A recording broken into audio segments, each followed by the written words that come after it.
I'm Matt. Hey, I'm Steve. Hey, I'm John. This is the Sober Friends Podcast. We're here for the sober curious, the new guy, and the old timer. We're here to talk about the stuff anyone looking to live alcohol-free has to face day to day, and how we overcame those struggles. We speak for no 12-step group, but we do try to remain anonymous. You're not alone. This is the Sober Friends Podcast. Service work. You don't find anything about service work in the big book, but it is a big tenet if you're part of a 12-step group. I will tell you, it's something that has enhanced my sobriety, and I consider this podcast service work of spreading the message. Well, I guess in some ways it's step 12, but service work. What's your experience, Steve? How important is it? How do you define it? Good morning, Matt. Good morning. Yeah, I feel like you. I mean, listen, it's I've sort of always been drawn to service, even before I was in AA. When I was an avid participant in my church, I did a lot of different service there. So that's something that I've been drawn to my whole life.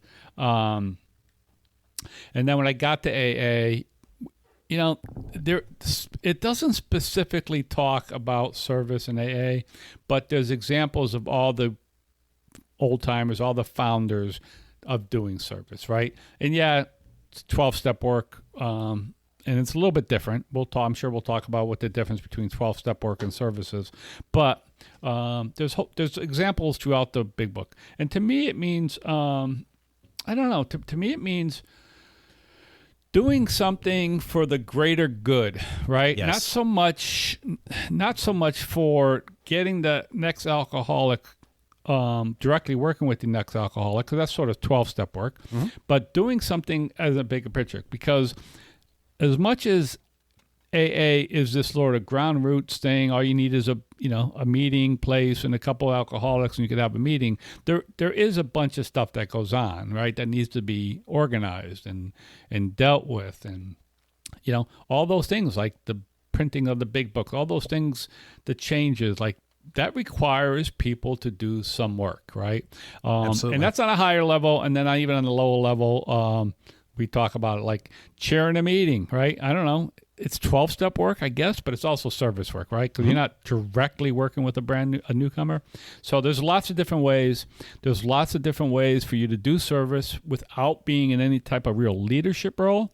And just to give back a little bit, if this program means to you out there listening, as much as it means to Matt and I. It means so much to me that I feel like I can never give back what it's given me. So It gets me to a meeting. If I have a task, I look at services is a task. yeah, There are tasks that need to be done so a meeting happens. If we look at that smallest, well, I guess all of them, even if we go up to like GSR or area or GSO, if those things don't happen, the meeting is not going to happen. So at the smallest level, you need a chairperson to handle running the meeting. And you'd be surprised how few hands will go up to say, I want to chair a meeting, which to me, it's a pretty easy thing to do. You usually have like a laminated form that tells you, say this at this time. Find somebody to give out chips. Find somebody to have a reading. And then keep the meeting rolling. Yeah, I agree. I'm still dumbfounded where people with really good sobriety, long-term sobriety, believe in service, believe in all these things, will not raise their hand to chair a meeting, and or they don't do it regularly. Like, the meeting that we both go to on Monday night is a month commitment, okay? Mm-hmm. And even that's flexible, right? If you say, hey, I can chair this month, but I'm going to be away this week, well, fine, somebody will cover for you. Our Friday night meeting that I go to, it's a weekly commitment. Like we just have chairs. So we have 52 chairs. Many times people forget about it or they don't show up. Like, I'm always willing to step up, and that's a topic discussion, right? Which means that typically the chair you ask for topics and discussions if anybody's struggling. And if not, then typically the chair will throw something out, whoever's chairing that meeting. So I get it. There could be some intimidation with some of that kind of stuff. But there's plenty of times I walk in there like, hey guys, I don't have anything. Like I don't have a brilliant topic tonight. So please give me something from the floor. And if there's 25 guys in the room, somebody's going to speak up, right? And say, here's the topic. So I am surprised by how few people do that. Again, and that comes from my point of view, which was always drawn to service. But it is what it is. People do it. Just on the side note, we just moved to a new location, which is our old location for our Monday night Big Book meeting. And somebody mentioned, we could do coffee. And my first thought is, we can always do coffee as long as we can get somebody to make coffee. Yeah, which is another thing nowadays. Like people don't want to make, and I get it. Like 90% of the people who come into the meeting bring their own coffee or their own drink. So for the most part, at least the meetings I go to, there's a lot less demand for a pot of coffee. But I know other meetings, it's a big thing. What do you think that's about, that there's a less of a demand? Well, I think it's like this. People who can afford to bring their own coffee, right? Like they like the flavor of their coffee. They can go to wherever it might be, Dunkin' Donuts or Cumberland Farms. They go get it cheap, and they can get their flavors, right? They can get their shots and their creamers that gives them something else. Or if they're an iced coffee drinker, right? And on summertime, this time of year, they can go and get an iced coffee. So, but our Friday night meeting, we make coffee, and there's about probably a consistent 6 to 8 guys who will get up and get a cup of coffee, right? So it's nice to have those. And listen, it's like I said, service work is great, but it does require people to step up. And typically, and everything else, and like every other aspect of life, it's like 20% of the people do 80% of the work, right? That's just the way it is. That's what Chip says. Yep. And it's no difference, right? It's no difference in AA than it is anywhere else. And that's just a universal thing. Making coffee is a hell of a commitment because you got to get to the meeting early. Often you're making coffee in a percolator. For you, if you're under, 50, yeah, right. and you don't know what a percolator is, it makes terrible coffee. It's an old-fashioned way of making coffee where I think you're basically boiling it and you boil into the top and then it comes back down. So you're kind of, I don't know, it's definitely not my favorite type of coffee. The coffee methods have changed, but it is a quick way of making lots of coffee for lots of people. And I think because it's so easy to get really good coffee, right? People don't do it as much. Here is where making coffee is a great commitment, is if you're brand new, you're going to meet people very quickly. Especially in the past, people go up into the kitchen. If you have a kitchen there, people go to the coffee maker and kind of hang out before meeting. So it is because you're first there to make the coffee, you see the first people coming in, so you can have a conversation. The first one that I took, not a coffee one, but a service job, was as a greeter. There's only one meeting that I know of that has a greeter, and it was the one I did. It was a big meeting in East Hartford in a very hot location, like on the 3rd floor. And I took that because I'm shy, I'm introverted, I was scared as hell. And I got to know everybody in that meeting by the end of the 5 weeks. I had a 5-week commitment because it was one of those months. I got to know everybody because they passed through the door. Yeah. Well, yeah, we talk about that. I mean, you've mentioned that here before, and I've always talked about it. It's one of those things, and I don't know why I remember it.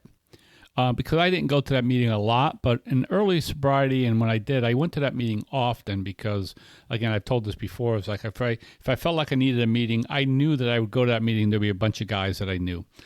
And at the time, I didn't know some of those Thursday night guys, like the Chips and stuff like that. Some of those guys from that meeting, I didn't know those guys as well. I knew them because I would pop into that meeting once in a while, but I didn't know them like I know them today. And I remember you greeting, because I remember you being new. I remember you coming in, you were new. And we sort of talked to the same guys, And I remember you being at that. And I remember how hot that was a brutal brutal month. I like won't we just go to went that through meeting. this. Yeah, we just went through this stretch here, which is a brutal stretch of heat, like in the mid to upper 90s. I think it was like the same thing. And there's no air conditioning in that place. There's some fans. It was brutal. People brought their own box fans. Yeah. There was like 10 box fans next to each person. Yeah. It was, I don't go to that meeting because after about April through maybe to about October, it's unbearable. Yeah. Yeah, and it was a big meeting. That was, like a lot of them. I don't know. And I think that's back to a fairly decent-sized meeting. I'll have to pop in there once in a while and just see what it's like. I'm not popping in there this week. What's that? I'm not popping in there this week. Me neither. But and that, so I remember that. So it's easy that. But I just want to get back to a little bit about the coffee maker. Not that it matters, but anybody. But the nice thing is about that coffee making commitment is that you got to get there early, right? So if you're using the percolator types, and even if you're not, like even if you go to the recovery club around here, they have the drip coffee maker. But even that, you got to be there a little bit earlier. And that's the whole point. So you're there earlier. A lot of times, if you're really new, somebody else is going to sign it up with you, sort of to make sure that commitment is kept. Yep. Plus, so that you're not alone going there. So typically you're going to have this. So you're going to have this extended length of a time with your group of sobriety, right? With another guy, and then the guys who like coffee will show up a half an hour before the meeting starts, right? And they'll get a cup of coffee and they'll sit around. So you have this extended period of time where you're doing something, which is really, really important, especially when you're new, right? To sort of bond and make those connections. But it's a commitment, right? It's a commitment. And depending on your meeting, like our Friday night meeting that makes coffee, we have a coffee maker who typically opens the building because you're the first one there. Yep. You need the keys. And then we have a cleanup guy, so that the same guy who gets there early to make coffee isn't the guy who has to hang around later to clean up. All right. So we try to separate that out a little bit. So, depends on the meeting you go to. And I know everything's different, right? Some people feel like, nope, the same person does it. And some people, that coffee commitment is for a long time. But I know guys who like to take that commitment because it gives them all those things that we just talked about. Chance to reminisce, to be there early, do those type of things. It's a feeling of accomplishment too. Yeah.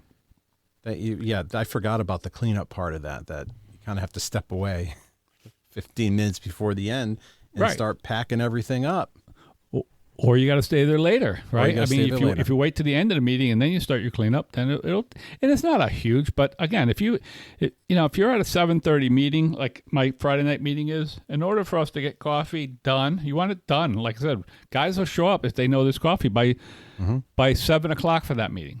So the coffee has to be done by 7. The coffee doesn't be done by the meeting time. It has to be done by half an hour early. So you may have to get there. Like when I take that coffee commitment, our percolator takes about 30, 35 minutes to make coffee, maybe a little bit less.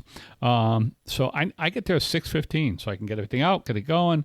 I want that pot percolating before 6:30 so that by 7:00 it's ready to go, set up. And then, this day and age, for the most part, we always have something to do. Usually I have somebody with me anyway so we could talk, or, we got our smartphones to play with, or whatever you might want to do. There's plenty of ways to, like I said, when people come in, you get to talk. Hey, how you doing? Because let's face it, most of the guys we see at meetings, we don't see them but once a week or maybe a couple of times a week, so you can catch up and you can see what's going on. You also have the responsibility a lot of times of buying snacks. Right. Cookies and stuff. Usually it's the cheapest, lousiest stuff, but if somebody is brand new, they might be shaken a little bit, and a little bit of sugar and a cup of coffee might hit the spot. I can tell you the big discovery is, and I notice more and more people are doing it too, is I don't know if there's an Aldi's near you who are listening, but it's the place that we go to for our snacks, because the Aldi brands are like cookies we go there are way cheaper, and they're as good as the name brands for the most part. They're pretty good. You can pick around. I'm going on a side topic with Aldi's. I don't go enough there, right? Because I kind of forget. Yeah. I have Trader Joe's, Aldi, Whole Foods, and Stop and Shop. Right. Like literally all in a circle. Yeah, yeah. And so I forget to go there, and there's a surly person at the register that I don't much care for. Okay. So I forget. But you go to all these and you look around and there you have to do a little. It's like going to Marshall's. You got to do a little working. Right. But if you find something, you might find something dirt cheap that is amazing. Right. So that's a good call because you got to be cheap. AA meetings don't have a big budget. And we're not going to buy $5 thing of cookies with 20 cookies in it because so anyway, so that's Nobody a cares. sidebar. But there's different ways. Yeah. So we talk about service and we talk about and here's and we always talk about that, right? Is we talk about our buddy Mike, right, who comes to the Monday night meeting with me. Mike doesn't drive. Mike's never had a license his whole life. The man's 70 years old. He's never had a license. I didn't realize he was that old. Yeah, he's actually older than that. And I think he might be 71. And, so he needs rides. So I give Mike a lot of rides inside and outside of the program. But I tell Mike, like I tell any other person I meet in AA, especially newcomers. And when they start asking around, I tell them, listen, I'll give you a ride to any meeting I go to regularly. So for me right now, that's a Monday and Friday night meeting because we're doing this podcast, which I too consider a meeting and sort of service work. And a lot of times I'll hit another meeting. I just don't hit them the same meeting regularly. So I tell people, like, if you live in one of the surrounding towns, and I don't even care. I once drove 20 minutes to pick up a guy to and from the Friday night meeting regularly. I mean, I would leave my house just after 6 and not get home till after 10 o'clock because I had to drive so far with this guy. But I tell him, I will bring you to a meeting. So that's service work too. Picking up and it's also 12-step work, but it's service work when Mike has way more sobriety than me. He's got 30 years of sobriety or more than that. So it's simple stuff like that.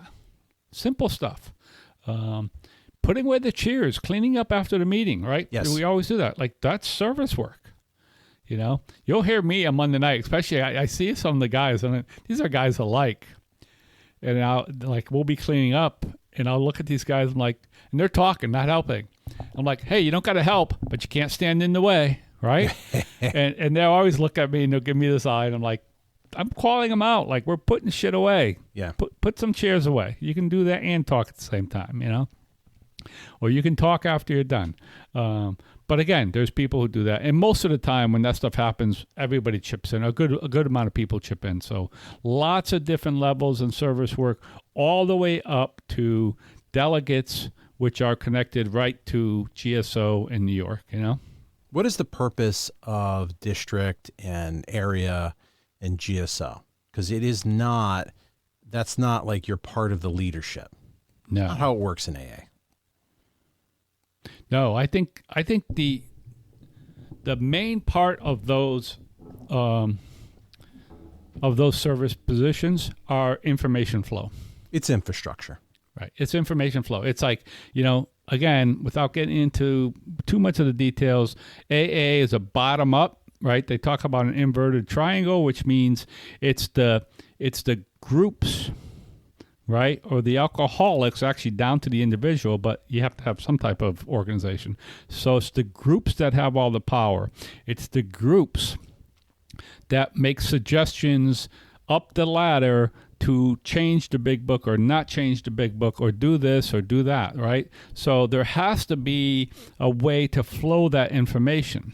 And that's where that whole, areas and districts and stuff like that, right? It just keeps going, right? So you got the group, you got a GSR, which is a general service representative, and then you got district people who do a little bit more of that, right? They handle different areas, and then you got delegates, which go right up to they go to the big annual meeting in New York every year, where they make the final decisions on what to do.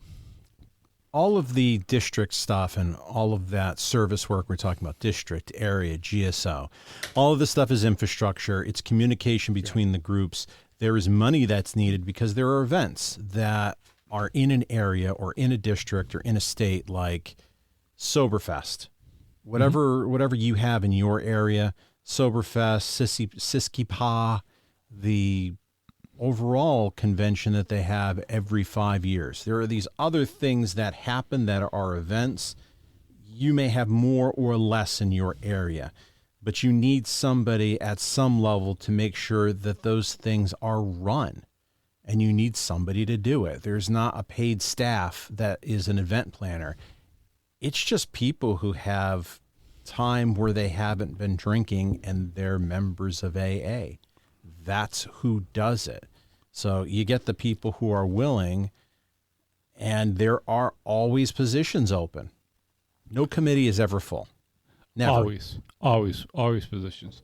And here's the thing about an organization like AA is that it was established to bring recovery to basically all alcoholics, right? No matter where you are. So there's some very unpopulated areas of the country where there are alcoholics who need support, but yet think about some of these places out west, maybe, some of these places in rural America where there's literally miles and miles and miles between houses and homes and where people live. Like, you could see where maybe there's not enough of these people to have any real meeting or support or fellowship. And there has to be some infrastructure for those people. It used to be via mail, right? That's the way it used to be. It used to be handwritten notes to those people who would send in a letter. They'd get a letter back. They would get information, be it through a book, through some type of pamphlet or something. And maybe they would be put in touch with some people in their area that they could talk to who might be a little bit closer to them. Like, that infrastructure has to be there, so that those people have an opportunity to get sober too. Just because they're not in a place where we live, there's lots of people and lots of meetings. We need to make sure that people who need recovery have it available to them to the best of our ability. Can't get everybody, but to the best of our ability. Generally in 12-step groups, the technology is a couple steps behind because we're trying to take care of people who might not have money. So there's a lot more paper and a lot more mail or telephone stuff than I would like, because there is a significant portion of the population who is in financial distress or coming out of prison, especially new, who needs something that is more antiquated than you normally would see in the business. So we still have a telephone line that people can call to get in touch with somebody to tell them where a meeting is. I would never think of using it, and I've only found meetings by going online, but there's a population that uses it, so you need to have volunteers who are willing to take a call in the middle of the night to say, okay, here's where you go, where can I help you? Right. That is important stuff, and those are the things that we never have enough people for. Never. And here's the important thing, again, for people who don't understand 12-step work and AA work in particular, is it's important when that person calls in, right? 'Cause a lot of times those call comes when somebody's really hurting. Like They've had it. A lot of times they may have still been, but they're really, really hurting. And the key to that call, because it's the way our program works, is to put that person not in touch with a call center or a hospital, even to put them in touch with another alcoholic, right? Because that's the way our program works. One alcoholic to another, we find recovery. So that's the key to that, right? So that's how that works. Like and this is what we talked about, right? There's infrastructure. So we just voted on this. We literally just voted on this past week. I'm a GSR, where they've decided to consolidate all of the answering service in District 11, which is basically Area 11, which is basically Connecticut, right? There's a little part of Connecticut that doesn't follow, but for the most part, it's all of Connecticut, into one call center, which will save everybody a lot of money.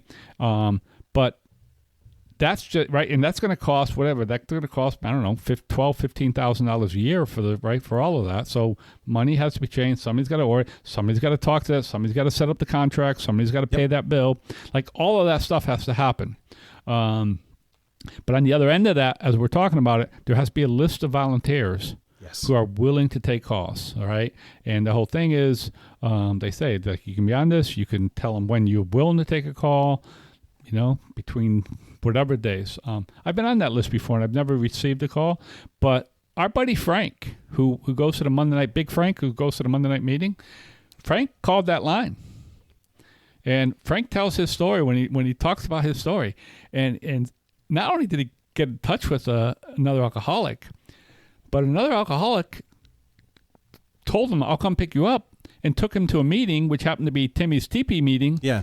Right? Meeting in the woods. Right. At some guy's house. And he talked about how weird it was. Like, he was afraid that he was going to be killed, right? But he loves that meeting, right? It's just, so it works. Like, that, that system works. This is where it comes to every interaction you have with a new person.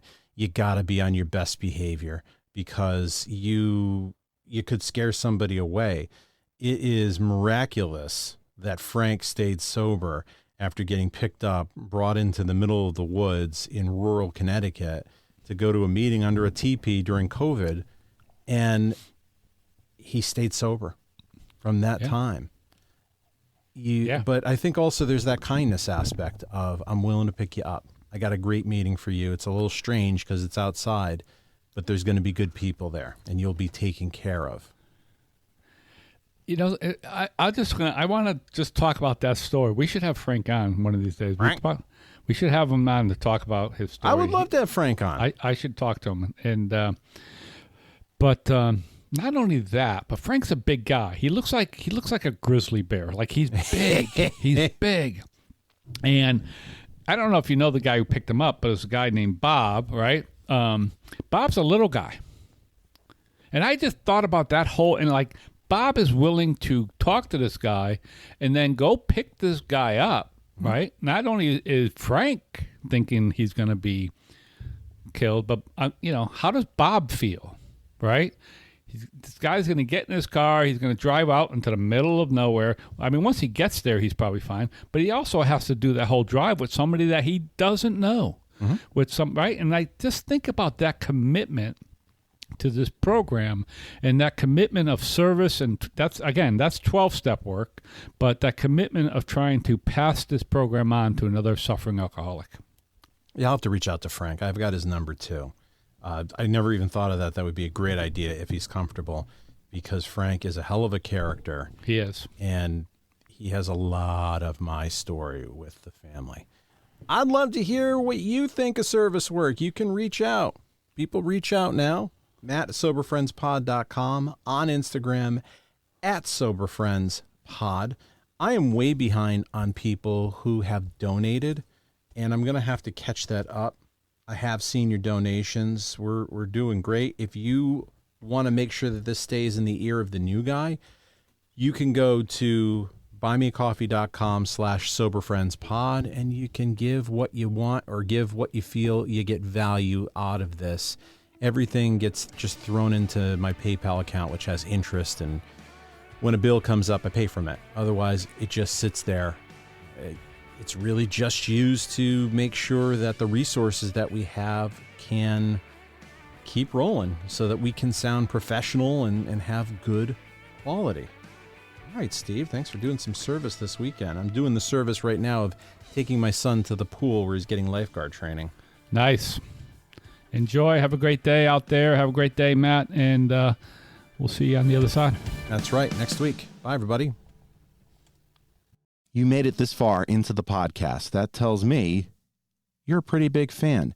If you like what we do and you find value in the podcast, consider a donation at buymeacoffee.com/SoberFriendsPod. Your donation keeps us on the air to help out the new guy and helps us defray some of our costs.